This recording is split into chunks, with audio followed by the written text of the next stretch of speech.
Here it is. This is the document written in legalese, and it does contain some of the things Mr. Cameron was seeking. So it does have that emergency brake, which would enable a ban on EU migrants getting tax credits for 4 years to be introduced immediately. It does introduce a red card system so national parliaments could club together to block legislation they didn't like, and it does hold out the prospect that a future treaty will ensure Britain is not committed to ever closer union.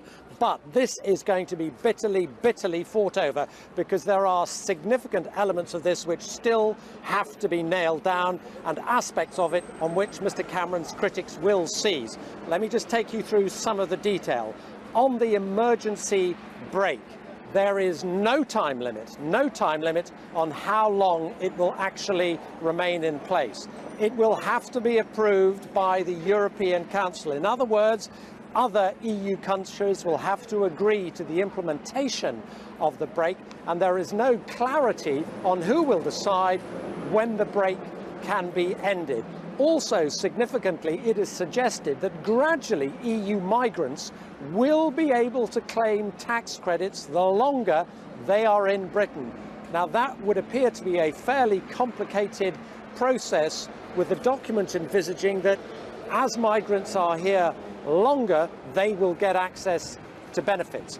On the so-called red card, that would enable governments to club together to block legislation they did not like.